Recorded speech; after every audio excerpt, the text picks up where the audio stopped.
Breaking news చూస్తున్నాం. కాంగ్రెస్ పార్టీకి రాజీనామా చేసే యోచనలో మాజీ మంత్రి కాంగ్రెస్ సీనియర్ నేత జీవన్ రెడ్డి ఉన్నారా అంటే అవుననే సమాధానాలే వినిపిస్తున్నాయి.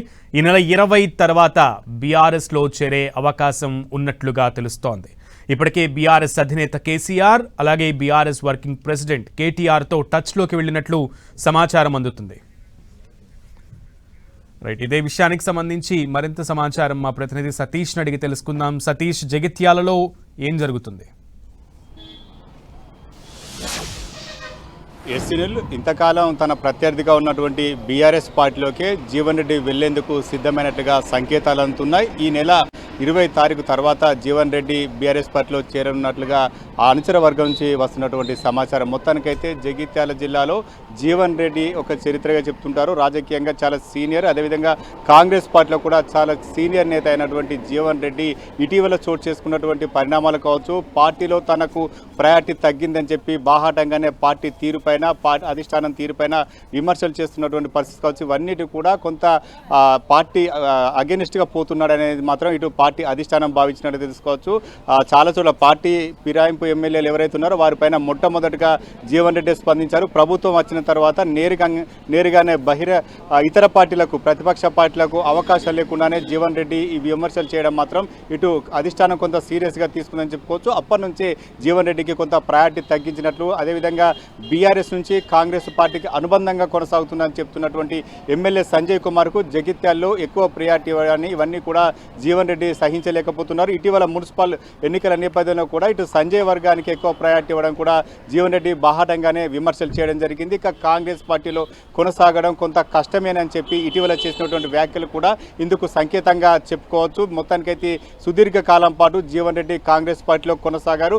1983లో రాజకీయాల్లోకి వచ్చినటువంటి జీవన్ రెడ్డి మొదటగా టీడీపీ పార్టీలో చేరారు. టీడీపీ ఎమ్మెల్యే గెలిచిన తర్వాత ఆ రోజుల్లో చోటు చేసుకున్నటువంటి రాజకీయ పరిణామాల నేపథ్యంలో కాంగ్రెస్కు గూటి చేరారు. కాంగ్రెస్లో ఇప్పటి వరకు 6 సార్లు ఎమ్మెల్యేగా జీవన్ రెడ్డి గెలిచారు. ఇటు వైఎస్ క్యాబినెట్లో రోడ్డు భవనాల శాఖ మంత్రిగా జీవన్ రెడ్డి బాధ్యతలు నిర్వహించారు. ప్రస్తుతం సీనియర్ నేత అయినటువంటి జీవన్ రెడ్డి కాంగ్రెస్ ప్రభుత్వం అధికారంలోకి వచ్చిన తర్వాత తనకు తగిన ప్రాధాన్యత ఇవ్వలేదని చెప్పి విమర్శలు చేస్తూనే ఉన్నారు. దీంతో పాటు ఇటు ఆ ప్రభుత్వం తీసుకునే నిర్ణయాలు కావచ్చు, పార్టీ తీసుకునే నిర్ణయాలు కావచ్చు, ఇవన్నిటిని కూడా కొంత తనదైన శైలిలో విభేదిస్తూనే ఉన్నారు. ప్రతిపక్షాలకు రకంగా అధికార పార్టీ సమాధానం చెప్పుకోవాల్సిన పరిస్థితి మాత్రం నెలకొందని చెప్పుకోవచ్చు.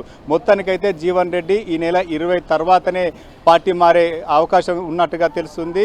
ఇప్పటికే అధినేత బీఆర్ఎస్ పార్టీ అధినేత కేసీఆర్, అదేవిధంగా ఆ పార్టీ వర్కింగ్ ప్రెసిడెంట్ కేటీఆర్తో కూడా ఇప్పటికే మంతనాలు సాగినట్టుగా తెలుస్తుంది. పలుమార్లు ఫోన్లో కూడా జీవన్ రెడ్డితో ఆ పార్టీ నాయకత్వం కూడా మాట్లాడినట్టుగా తెలుస్తుంది. ఉగాది తర్వాత మాత్రం జీవన్ రెడ్డి బీఆర్ఎస్లో చేరే అవకాశం కనబడుతుంది. జగిత్యాల్లో భారీ బహిరంగ సభ నిర్వహించి జీవన్ రెడ్డి పార్టీ మారే అవకాశం ఉన్నట్లుగా జీవన్ రెడ్డి అనుచర వర్గం నుంచి వినిపిస్తున్నటువంటి మాట. ఇప్పటికే కాంగ్రెస్ పార్టీ గ్రూపుగా ఉన్నటువంటి వాట్సాప్ గ్రూప్ ఏదైతే ఉందో ఆ వాట్సాప్ గ్రూప్ కూడా పేరు మార్చడం జరిగింది. టీజేఆర్ గ్రూప్గా జీవన్ రెడ్డి గ్రూప్గా ఆ గ్రూప్ నేమ్ కూడా మార్చడం కూడా ఇందుకు సంకేతంగానే జగిత్యాల రాజకీయ వర్గాలు చర్చిస్తున్నాయి.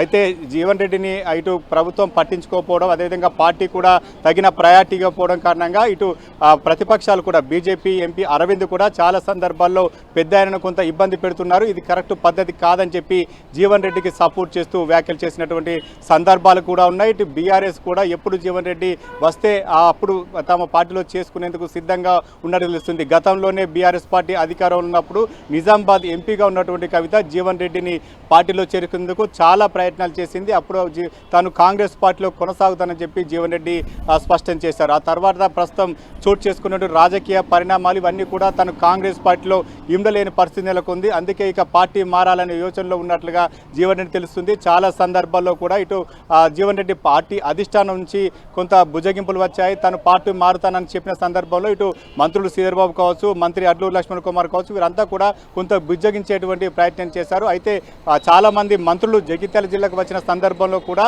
జీవన్ రెడ్డితో కొంత మాట్లాడి అతను మెప్పించే ప్రయత్నం చేశారు. అయినప్పటికీ తనకు పార్టీలో తన సీనియారిటీకి తగినటువంటి గుర్తింపు రావడం లేదని చెప్పి జీవన్ రెడ్డి మొదటి నుంచి ఒక నిరసన గళాన్ని మాత్రం వినిపిస్తున్నారు. ఆ నిరసన గళం ఏదైతే ఉందో ఇంతకాలం ప్రతిపక్షాలను విమర్శించినటువంటి జీవన్ రెడ్డి ఇప్పుడు అదే పార్టీకి షేక్ హ్యాండ్ ఇచ్చి వెళ్తున్నటువంటి పరిస్థితి అయితే కనిపిస్తుంది. మొత్తానికైతే జీవన్ రెడ్డి ఇక పార్టీ మారబోతున్నారనేది మాత్రం సంకేతాలు స్పష్టంగా వస్తున్నాయి. ఈ నెల 20 తర్వాత జీవన్ రెడ్డి కాంగ్రెస్ పార్టీని వీడి బీఆర్ఎస్లోకి చేరే అవకాశం కనిపిస్తుంది. మొత్తానికైతే తను ఏదైతే ప్రతిపక్షంగా విమర్శించారో ఆ పార్టీలోకి జీవన్ రెడ్డి వెళ్ళబోతున్నారని చెప్పుకోవచ్చు. Sunil. Okay Satish, thank you.